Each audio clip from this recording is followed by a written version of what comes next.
Hello, this is Bob Proctor, suggesting that you choose this as your moment, your special moment, as you begin to develop the winner's choice. There comes a moment in everyone's life. There comes a moment in time when you come to a river you just have to cross, or a mountain you just have to climb.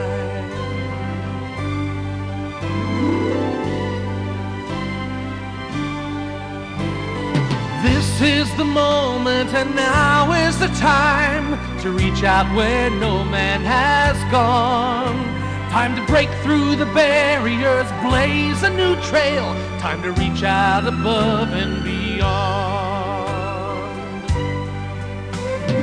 Reach for the future, let go of today. Tomorrow will bring a new dawn.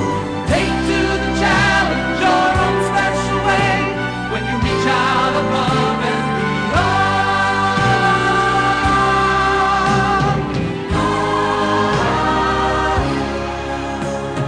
There comes a moment in everyone's life.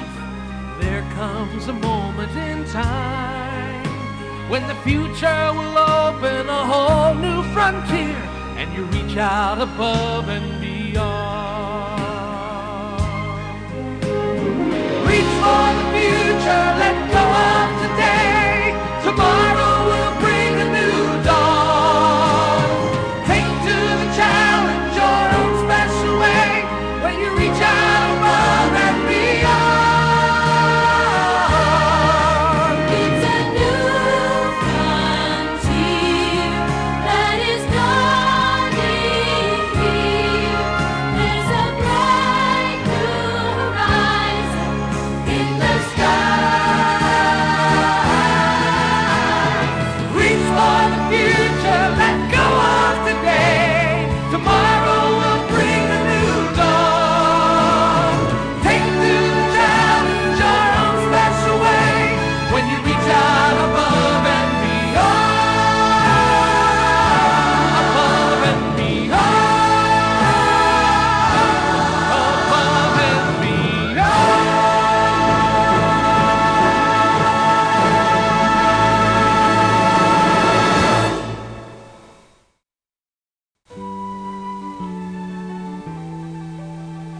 This is Bob Proctor. Welcome to the Winner's Choice. 12 powerful principles to guide your life.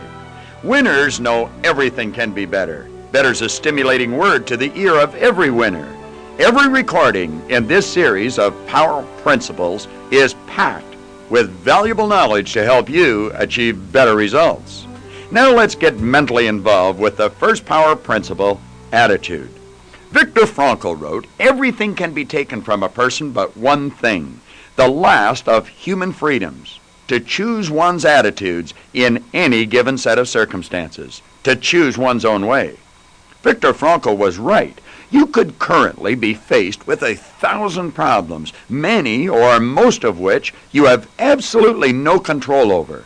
However, there is one thing you always have complete and absolute control over, and that is your own attitude.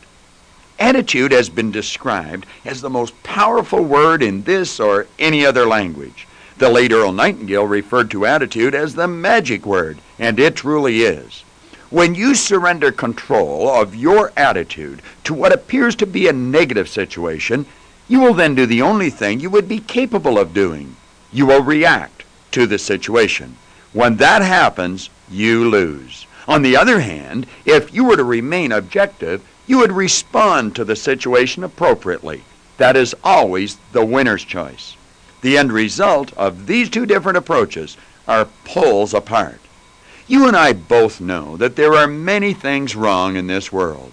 Unfortunately, that is all some people are able to see. These people live dark, narrow lives. They are unhappy and accomplish little, if anything, of any real consequence throughout their lives. Their life is one of lack and limitation. It seems they move from one bad experience to another. Unfortunately, their attitude is the cause of their problem. It's unfortunate because they are generally not aware of the cause of their unwanted lifestyle. They are losing at every turn on the road of life, and they don't know why. Conversely, there are those who are forever winning. They are the real movers and shakers, the lucky ones.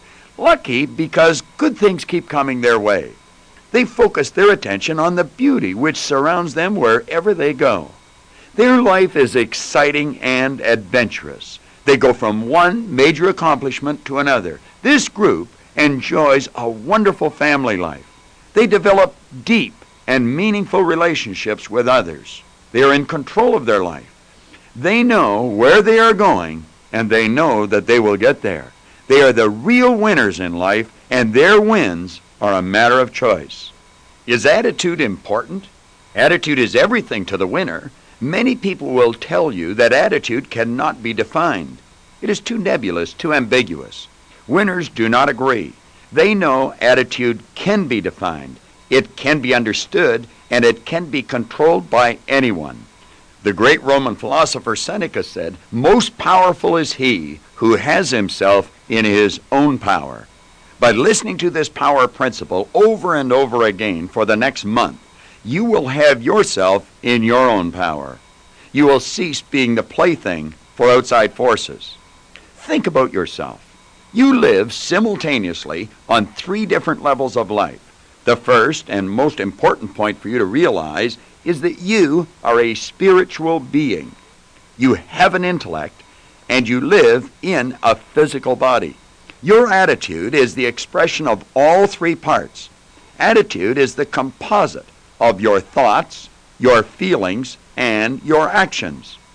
Attitude is actually a creative cycle which begins with your choice of thoughts. That is a point I want to be very careful to emphasize. You do choose your thoughts, and that choice is where your attitude originates. Thought is energy. Thought waves are cosmic waves of energy that penetrate all time and space. Thought is considered by many authorities as the most potent form of energy in existence. As you internalize your thoughts or become emotionally involved with your thoughts, you set up the second stage in forming an attitude. You move your entire being, mind and body, into a new vibration. Your conscious awareness of this vibration is referred to as feeling.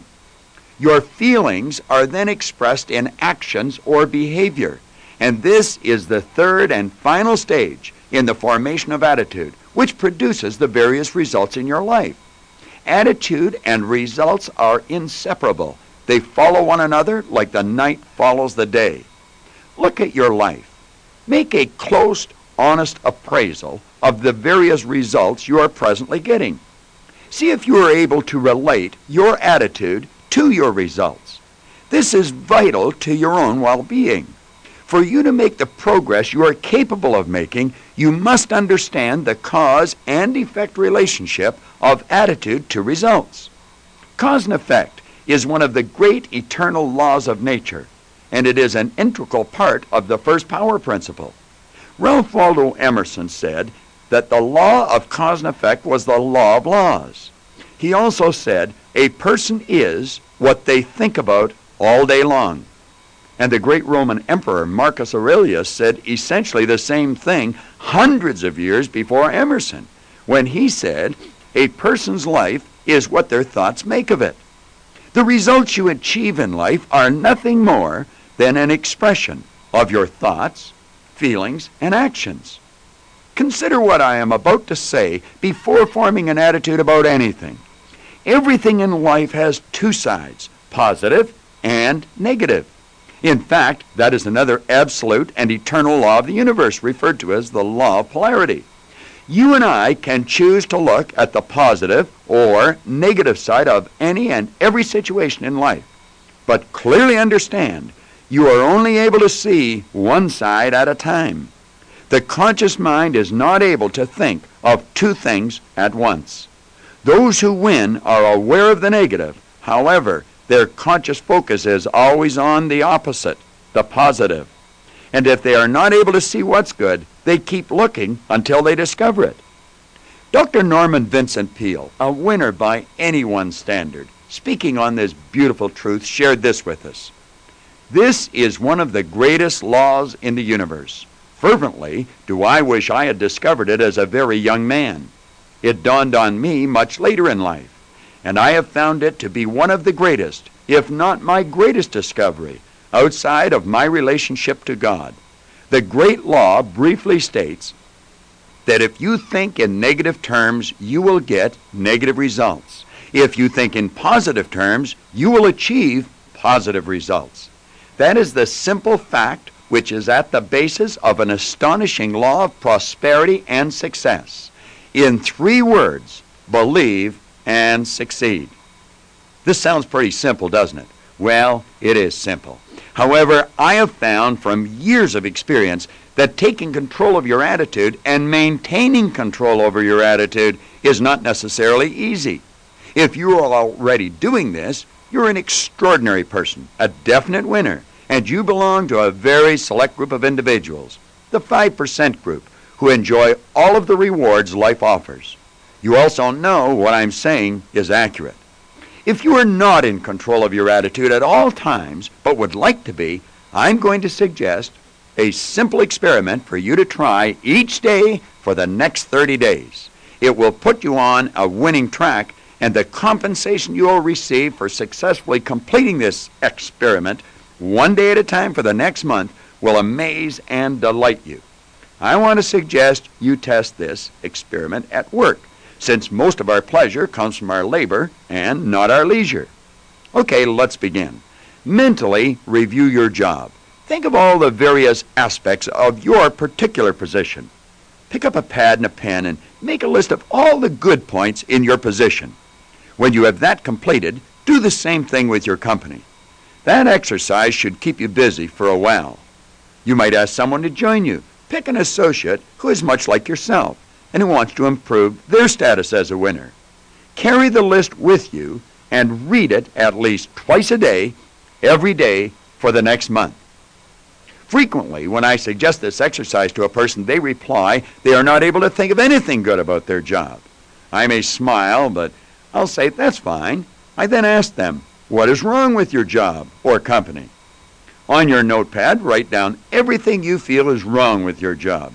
Make the list as long as you can. At least this is a start. The main point is to do something. Action is the key. This may be the only place some people are able to start, but as I said, that's okay. When they have the list completed, I point out everything as an opposite. You cannot have a bad without a good any more than you could have an up without a down or a hot without a cold. It is the flip side of the coin. You could take anything on this list of what is wrong and find out what is good about it, if you'll only think and look for the good side. Suppose we develop a hypothetical situation and review how we might handle it. Let's assume a person has had real difficulty thinking of what was good about their job.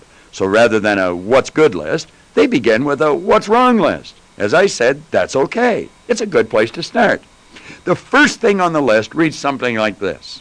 My boss has a terrible attitude. He is a very unhappy individual and is extremely difficult to deal with. Before we continue, we should agree that that could be a valid description of anyone's boss. There are many people out there who fall into this category. That is why we call them bosses, not leaders. At any rate, assuming this is a valid description of the individual superior, what should they do? Well, number one, we must keep in mind our own attitude begins with our own thinking. And we must remember we do have a choice. We can consciously make the winner's choice and respond to the situation, or unconsciously react to the boss's attitude and lose. If you react, you are permitting the other person's attitude to sour your own attitude. Make certain you don't permit that gem to slip through the cracks in your mind. In every situation, you either react or you respond. That's important. When you react, you lose. When you respond, you win. The next step in this negative cycle would be to blame the boss for making you miserable. Blame is a foolish game, and you gain nothing from it. Nothing changes or is improved by playing the blame game. Remember, I said you permitted the other person to sour your attitude. You gave your permission. That was a choice you made, and not a very good one. You lose. The problem with most people who continually lose in situations like this is that they are generally not making a conscious choice. They are doing this unconsciously. It's a habit. They have the habit of reacting to life rather than responding. Having a poor or negative attitude is frequently a part of a person's conditioned nature. It is habitual. The same, of course, is true with a positive attitude. That is why it's vital for you to listen to this power principle until you form the habit of responding to all situations in life. The Winner's Choice series has been designed to assist you in forming the habit of all the great power principles that winners have incorporated into their personality. If we had been wise enough to make the winner's choice and respond to this individual's distasteful behavior, we would begin by taking responsibility for our own attitude, regardless of the attitude the person may have with whom we are dealing. We would objectively listen to what they may be saying or objectively observe their behavior. Mentally, we would probably be quietly thinking, "Isn't it sad?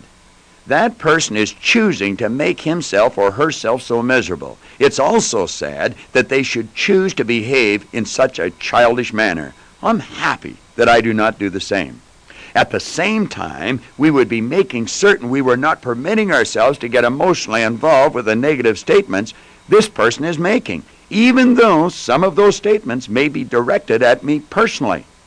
I will make certain I follow the excellent advice of Jack Canfield, the self-esteem expert. Whenever negative statements are directed at me personally, Jack suggests you should keep repeating to yourself, "I don't care what you think or say about me, I know I am a worthwhile person." As you listen to this, you may be thinking, that would be difficult to do, especially with some people. Of course it may be difficult, but you can do it. And every time you do it, you get better at it. If you respond like this often enough, you will become very good at it. Pretty soon, it will become a habit, and that is when you have mastered it. Generally, there are numerous opportunities at which to practice, because unfortunately, there are many people who have poor attitudes. Remember, winners are in the minority. They form the 5% club. So let's go back and think about what is good about working for this unhappy boss with a poor attitude. I'll tell you what's good about it. Every time you encounter a situation like this with your boss, you are blessed with another magnificent opportunity to strengthen your mental ability to maintain a positive attitude in the face of an unpleasant, negative situation. That is what's good about it. If you think about this long enough, you can get excited about working for a person like this. It will not be long before you are consciously practicing this control every time you encounter a negative person, and Seneca's advice will begin to have a greater meaning. The real winners are masters at attitude control. They are usually the envy of everyone present as well. One of those who will very likely envy you will be the boss.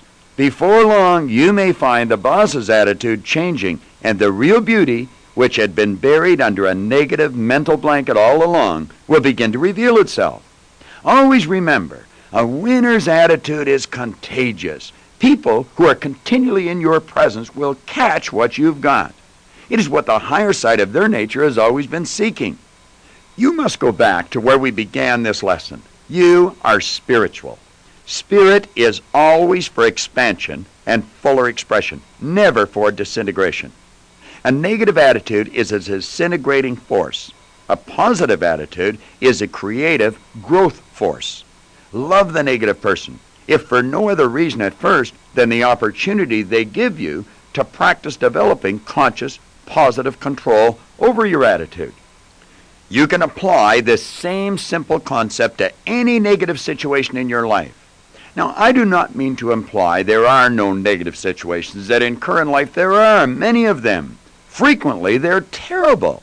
However, we must remember something we have heard many times, that God never gives us a problem we are not capable of handling. Nor am I implying that these negative situations will not, at times, knock us all off track and cause our attitudes to slip and fall. That happens to everyone, myself included. There would be no mental growth if everything was always rosy. There would be no need for it. What I am attempting to communicate in this lesson on attitude is that even the winner may go astray at times. They may get knocked down and lose it. However, they will not stay down. We will make mistakes. No one's perfect. Perfection is what the winner strives for, but has not yet reached. The winner is constantly aware of the basic truth that attitude is the foundation of all success. It is a power principle which every winner has mastered. Turn it into a habit.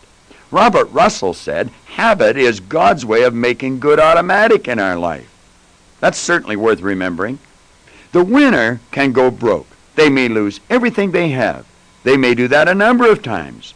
They refuse to lose control over their attitude, and as a result, they are back on top in a short time. We are not perfect. We may use poor judgment at times when we make decisions, and those bad decisions might create a crisis for a short time. However, the winner's choice at such times is to keep their eye on their goal, maintain a positive attitude, and get on with the work. The winner firmly believes that everything happens by law. Therefore, everything happens for a reason. So regardless of what happens in their life, they maintain control over their own attitude.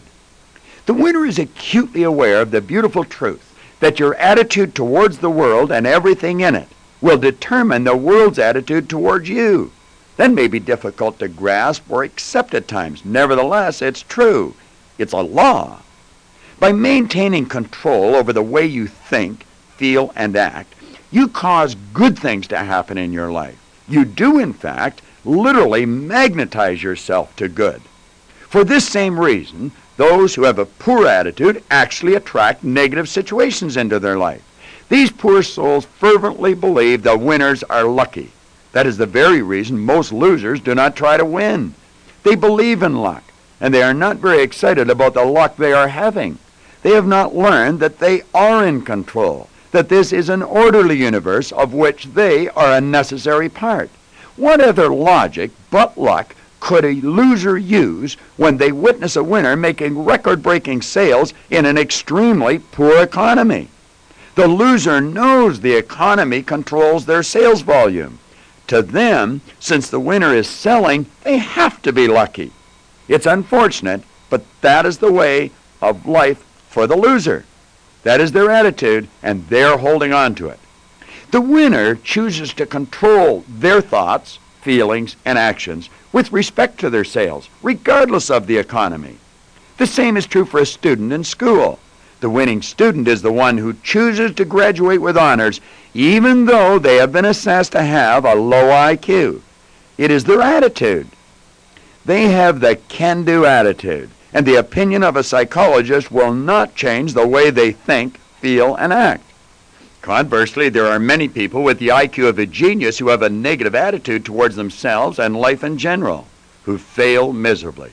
You witness this wherever you go. Take the person who serves you in a restaurant. The food may not be wonderful. However, if they have a great attitude, a contagious smile, and provide you with excellent service, they walk home with a pocket full of tips every time. Right now, you are probably smiling and saying to yourself, that's true. Sure, it's true, and you know it. Consider this for a moment. You could master every other lesson in the Winner's Choice series of power principles from confidence to persistence. But if you don't master a winning attitude, you might as well stay at home and talk to yourself you're going to lose. You're never going to win. And in the meantime, you're living in a place the early Greeks called Hades. Attitude is everything, and every winner knows it. There are people you know who are not overly bright. Academically, they may be quite inferior to most of their friends. Physically, they would never come near the top in a beauty contest. But their attitude is excellent, and they win in a big way. Everyone who knows such a person has great respect for them and for their accomplishments. They look up to them and frequently seek their advice.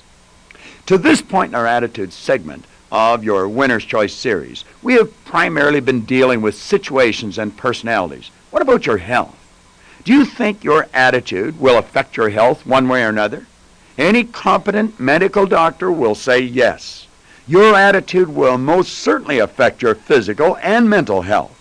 This is a subject we could deal with in great depth. However, health is not the subject we are covering in this particular lesson.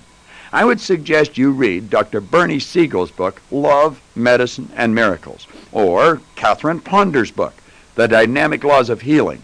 Your mental attitude definitely plays an enormous role in the state of your health. Remember this. 1, you choose your thoughts. 2, everything is both positive and negative. The best way to keep your attitude positive is to follow Dorothea Brand's advice from her book, Wake Up and Live. It may be old, but it's effective. She said, act as if it were impossible to fail. Think about it.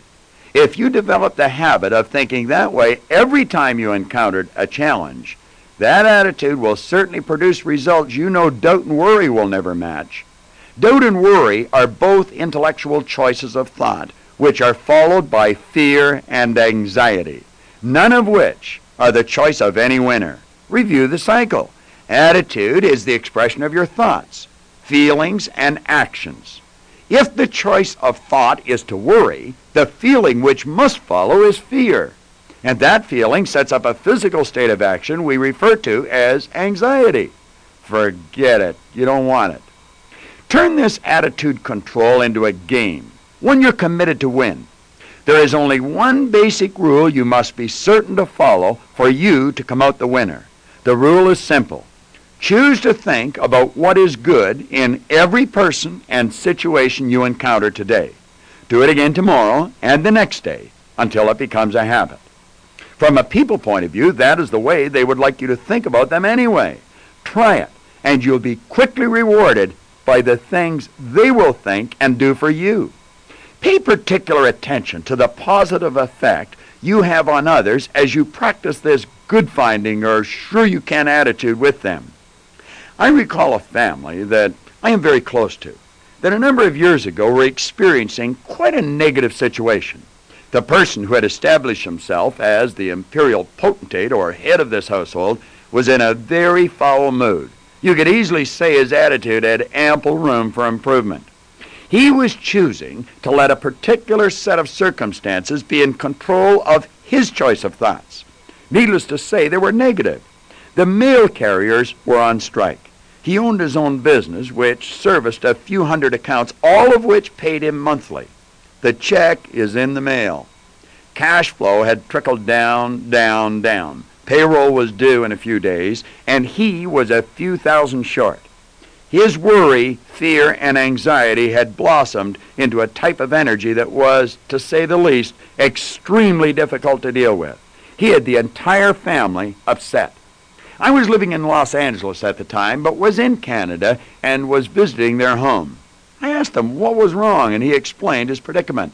I clearly remember saying, don't worry. You'll have more money than you need before you need it to meet your payroll. That didn't work. Next, I took out a checkbook from an old Canadian bank account.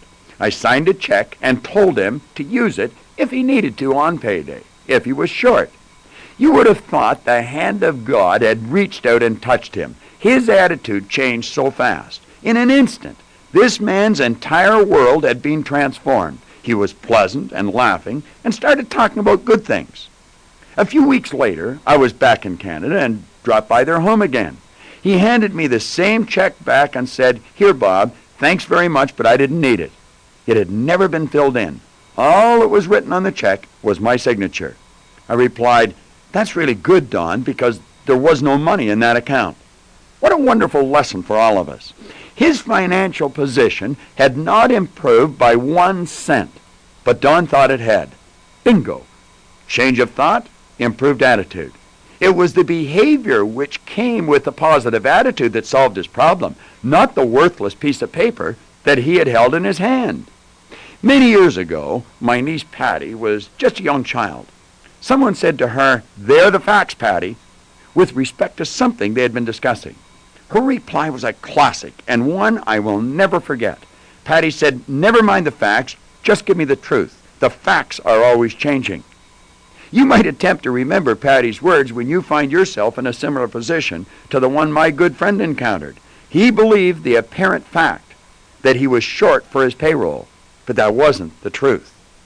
Dr. Norman Vincent Peale gave us the beautiful truth, which he said was the basis of an astonishing law of prosperity and success. In 3 words, believe and succeed. All right then, let us review the salient points in this lesson on attitude from the winner's choice. 1. From Viktor Frankl, everything can be taken from a person but one thing, the last of human freedoms, to choose one's attitude in any given set of circumstances, to choose one's own way. 2. Attitude is the most important word in this or any other language. 3. When you surrender control of your attitude, you react to life's situations. You become the plaything of outside forces. 4. When you maintain control of your attitude, you will respond appropriately to life's situations. 5. Attitude can be understood and controlled by anyone. 6. You are spiritual. You have an intellect. You live in a physical body. 7. Attitude is the expression of all 3 parts of your personality. 8. Attitude is the composite of your thoughts, feelings, and actions. 9. You choose your thoughts. Let me repeat that. You do choose your thoughts.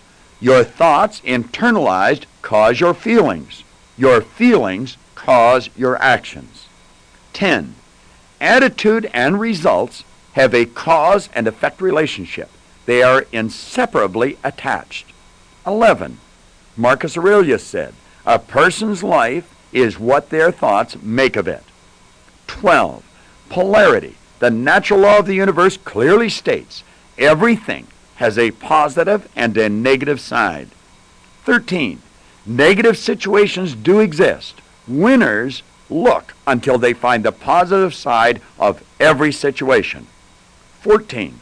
Our pleasure comes from our labor and not our leisure. 15.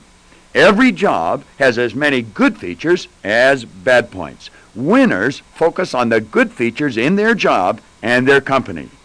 16. Winners are in the minority. 17. Everyone benefits from the winner's attitude. It is contagious. 18. Another person cannot upset you or affect your attitude without your permission. 19. The blame game is a dumb game in which winners will not participate. 20. Winners look at people with poor attitudes as sad individuals acting childishly. 21. Winners know they are worthwhile people regardless of what others say or think about them. 22. A negative attitude is a disintegrating force. A positive attitude is a creative growth force. 23. The nucleus of you is spiritual, and spirit is always for expansion and fuller expression. 24. God never delivers you a problem larger than you can handle. 25.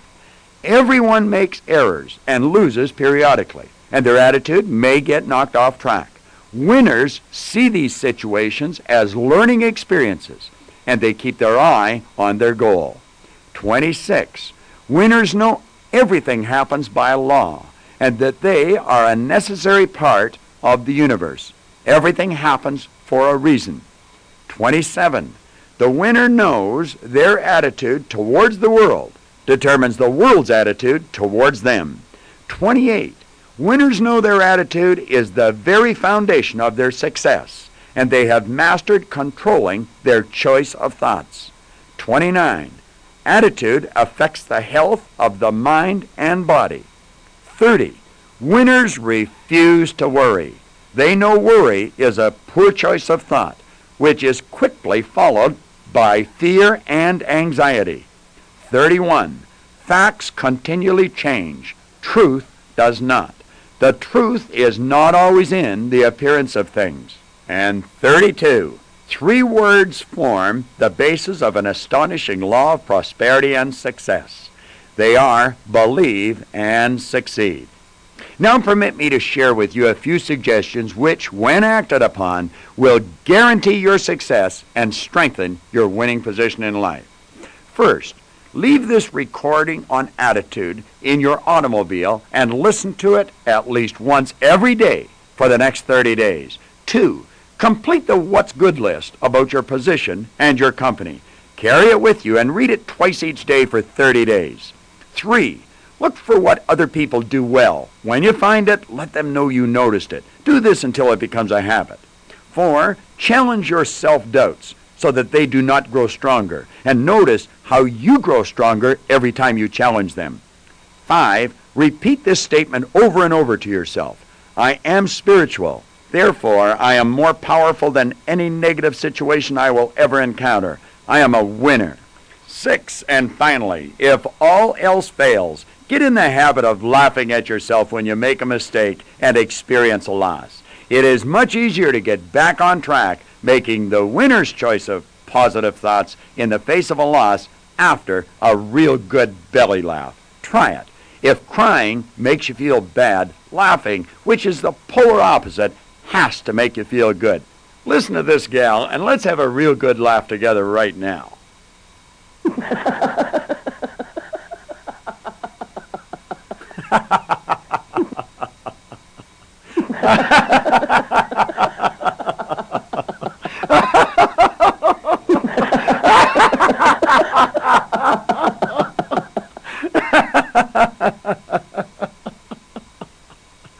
Oh, good. You always feel better after a good laugh, don't you?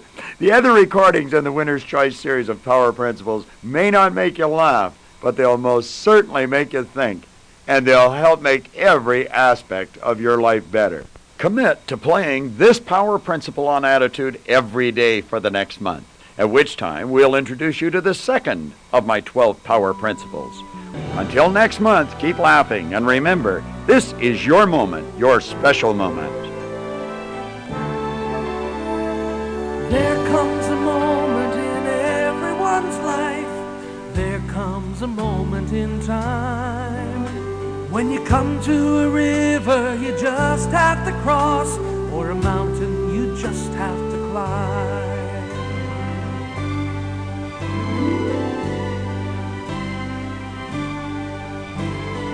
This is the moment, and now is the time to reach out where no man has gone.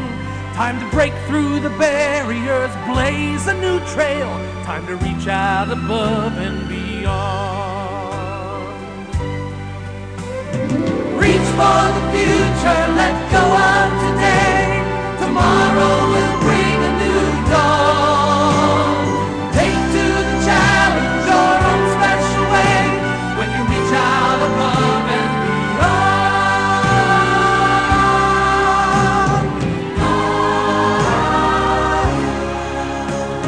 There comes a moment in everyone's life. There comes a moment in time when the future will open a whole new frontier, and you reach out above and beyond. Reach for the future, let go of